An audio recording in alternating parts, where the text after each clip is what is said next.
नमस्कार, मैं डॉक्टर कपिल कुमार कुशवाहा आप सभी का हमारे YouTube चैनल हिंदी फॉरेस्ट में स्वागत करता हूँ। आज हम बात करने वाले हैं कंडक्शन इन मेटल।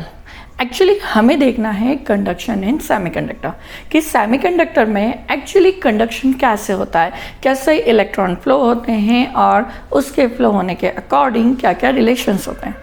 पर इन्हें समझने से पहले हमें क्या करना होगा, हमें ये समझना होगा कि जहाँ पर बहुत से फ्री इलेक्ट्रॉन्स होते हैं वहाँ पर क्या होता है, और फ्री इलेक्ट्रॉन सबसे ज़्यादा किस में होते हैं, that is on metal. Metal में फ्री इलेक्ट्रॉन्स बहुत है। सो दैट हम देखेंगे कि मेटल में कंडक्शन कैसे होता है, ड्रिफ्ट वेलोसिटी क्या है, करंट डेंसिटी क्या है, एज वेल एज जो करंट फ्लो कैसे होता है, ये मैकेनिज्म हम का मेटल में देखेंगे। नाउ इसी के बेसिस पर सेम थिंग्स हम किसके लिए इम्प्लीमेंट करेंगे, हम इम्प्लीमेंट करेंगे सेमीकंडक्टर में। दैट मीन्स कि सेमीकंडक्टर में drift velocity, current density as well as the conductivity, ये सारी चीज़ें हम देखेंगे। सो हमें पता है, now we know that what we know that कि एक मेटल में नंबर ऑफ फ्री इलेक्ट्रॉन्स होते हैं, और we can say that valence electrons होते हैं, क्योंकि वहाँ पर वैलेंसी बैंड और कंडक्शन बैंड क्या होते हैं, ओवरलैप है। So number of free electrons कहाँ पर है, कंडक्शन बैंड पर अवेलेबल है। अब ये जो इलेक्ट्रॉन है ये क्या स्टैटिक होते हैं, नो, ये सारे इलेक्ट्रॉन्स क्या हैं, मूव होते रहते हैं। मूव कहाँ पर होंगे, देयर क्रिस्टल, उस क्रिस्टल में वो क्या करेंगे, मूव होते हैं।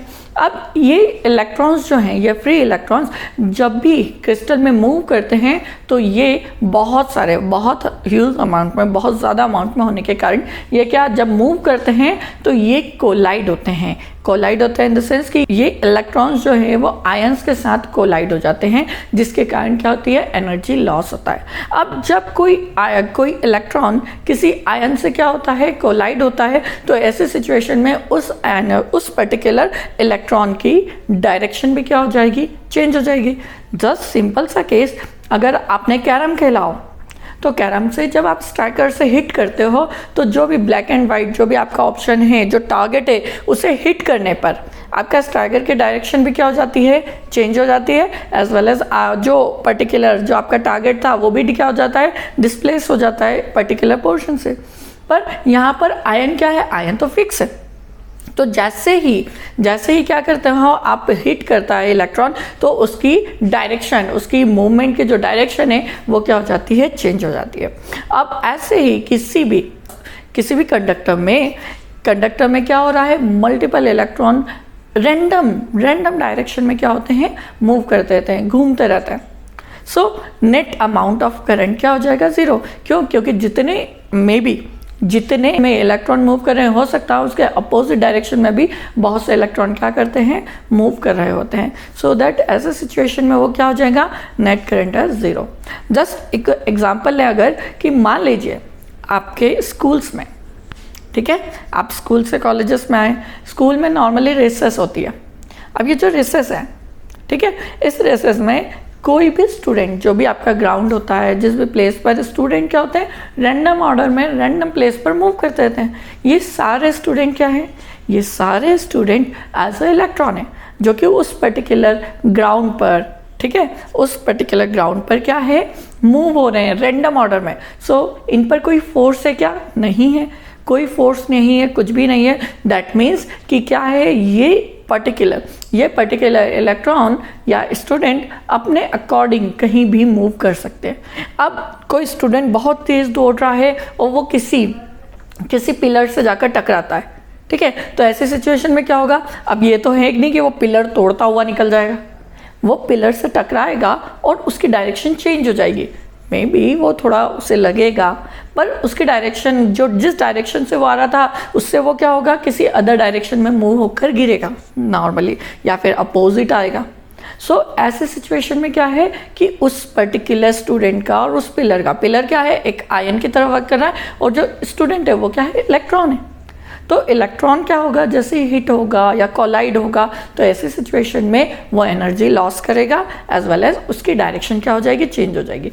अब जो स्टूडेंट और पिलर है, आपका जो एग्जांपल में स्टूडेंट और पिलर है, उनके बीच का जो फ्री पाथ होता है, ठीक है, जो पाथ है जिसमें वो क्या बिना कोलिशन के मूव कर सकता है, उसे ही हम क्या कहते हैं, फ्री पाथ। जिसमें इलेक्ट्रॉन क्या कर रहा है, इजीली मूव कर पा रहा है। यानी इलेक्ट्रॉन और आयन यानी उनके बीच का जो डिस्टेंस है, नॉट अ मिनिमम, जो डिस्टेंस है वो डिस्टेंस क्या कहलाएगा, उसका फ्री पाथ। आई होप आपको क्लियर होगा कि जब आप किसी मेटल, एक सिंपल मेटल जो आपके यहाँ रखा है, may be that particular aluminium strip, इस एल्यूमिनियम स्ट्रिप पर भी क्या होगा, सेम फिनोमिना होगा कि आप क्या कर रहे हैं, यहाँ पर कोई भी इलेक्ट्रिक फील्ड अप्लाई नहीं की, ऐसे सिचुएशन में इलेक्ट्रॉन रैंडम डायरेक्शन में मूव कर रहे हैं। जितने इलेक्ट्रॉन एक डायरेक्शन में हो सकता है, अदर इलेक्ट्रॉन अपोजिट डायरेक्शन में मूव करे, that is why net current will be 0। Now अब जब किसी मेटल पर आप क्या अप्लाई कर देते हो, इलेक्ट्रिक फील्ड, ठीक है। मान लो हमने क्या लिया, एक मेटल बार ली और इस मेटल बार पर क्या अप्लाई कर दी, इलेक्ट्रिक फील्ड। तो इस इलेक्ट्रिक फील्ड से क्या होगा, इस इलेक्ट्रिक फील्ड के कारण क्या होगा, या इस मेटल पर एक इलेक्ट्रिक फील्ड जनरेट होगी। इस फील्ड के जनरेट होने से नंबर ऑफ इलेक्ट्रॉन अब किसके अंडर वर्क करेंगे, under the force, under the electric force. इस इलेक्ट्रिक फोर्स के अकॉर्डिंग ये क्या करेंगे, वर्क करेंगे। जैसे जैसे इसकी इंटेंसिटी इंक्रीज की जाएगी, इस पर अप्लाइड फील्ड क्या होती जाएगी, बढ़ती जाएगी, जिससे इलेक्ट्रॉन्स पर क्या लगेगा, फोर्स लगेगा। ये फोर्स क्या होता है, इलेक्ट्रॉन्स पर जनरली बैटरी के पॉजिटिव टर्मिनल से अट्रैक्शन फोर्स लगता है और नेगेटिव टर्मिनल से रिपल्शन फोर्स लगता है। क्लियर है? तो क्या होगा, ये इलेक्ट्रॉन जो हैं वो किसके अकॉर्डिंग वर्क करेंगे, अकॉर्डिंग टू इलेक्ट्रिक फील्ड। तो जब अगर कोई भी इलेक्ट्रॉन किसी आयन से कोलाइड नहीं होता और वो फोर्सफुली इस बैटरी के फोर्स के अकॉर्डिंग जब क्या करता है, मूव करता है, तो एक वेलोसिटी जनरेट होती है, that is known as drift velocity. ठीक है, वेलोसिटी जनरली क्या है, इट इज अ डायरेक्शन। कौन सा direction, just opposite the electric field. Electric field से अपोजिट जो डायरेक्शन होगी, that is known as drift velocity. इस ड्रिफ्ट वेलोसिटी को हम कैलकुलेट कर सकते हैं वाया सम एक्सप्रेशन, जस्ट कि हमें पता है what we know that force F क्या होगा, F is equal to that is Q and E, where Q क्या है, F क्या है, फोर्स, जो इलेक्ट्रॉन्स पर फोर्स लग रहा है जो, देन Q क्या है, that is charge on electron. E क्या है, applied electric field, that is E। यहाँ कोई इलेक्ट्रॉन है, उस इलेक्ट्रॉन पर जो चार्ज होगा दैट इज Q। अब इन दोनों का जो मल्टीप्लीकेशन होगा वही क्या है, उतने ही फोर्स से ये इलेक्ट्रॉन क्या करेगा, मूव करेगा। Now we know that acceleration A क्या होगा, that is force upon mass. ठीक है, फोर्स अपॉन मास। अब फोर्स कितना है, that is QE upon M क्या है, mass of that particular electron. तो ये क्या हो जाएगा आपका एक्सेलरेशन। ठीक है, एक्सेलरेशन हिंदी में कहें तो त्वरण। ठीक है, नाउ अब इससे हम क्या निकाल सकते हैं, velocity. So drift velocity V is equal to small v, it is small v is equal to AT, acceleration according to time, that is AT. now A की वैल्यू हमें पता है, that is QE by M। इस value को हम क्या कर दें, यहाँ पुट कर दें, तो it will be QE upon M into T। now इस पर्टिकुलर में QT by M, इसे हम पुट कर सकते हैं mu, it is known as mu and electric field E। अब ये म्यू क्या है, that mu is known as mobility. ये क्या है, म्यू मोबिलिटी है। So V velocity, drift velocity is equal to mu E, where mu is mobility of electron. Mobility that means, simple सा case अगर आप कंसिडर करें कि कोई इलेक्ट्रॉन कितना इजीली आपके कंडक्टर में मोबाइल मूव कर सकता है, that is known as mobility. ठीक है, जस्ट लाइक कि आप आपके स्कूल में रेसेस टाइम पर उस ग्राउंड पर क्या होता है, बहुत से बच्चों की भीड़ होती है, बहुत ज़्यादा भीड़ है, तो और वो भी रैंडम ऑर्डर में मूव कर रहे हैं, तो क्या होगा, आप इजीली वहाँ से मूव कर पाएंगे क्या, नहीं, आपको स्टूडेंट से बच के निकलना होता है। ठीक है, अगर यही केस क्या हो, स्टार्टिंग यानी जब स्कूल स्टार्ट हो रहे हैं, मॉर्निंग में प्रेयर हो रही है, ऐसे सिचुएशन में आपके पास सारे स्टूडेंट एक प्रॉपर अरेंजमेंट में होते हैं, तो उनके बीच से आप इजीली क्या कर सकते हैं, निकल सकते हैं। आपको कोई भी यानी प्रॉब्लम होगी क्या निकलने में? नहीं। आपको डायरेक्शन चेंज करनी होगी? नहीं। आप क्या करेंगे? डायरेक्ट मूव कर सकते हैं। तो that is known as mobility. Clear है कि आप कितना फ्रिक्वेंटली फ्रीली क्या कर सकते हैं, मूव हो सकता है। तो म्यू इज इक्वल टू क्या होगा? Mu is equal to q t by m, charge into time and upon mass. Clear है? ये क्या होगा हमारा? मोबिलिटी। ये जो मोबिलिटी है इसकी यूनिट होती है metre square per volt second. इसकी जो यूनिट है that is metre square upon volt second.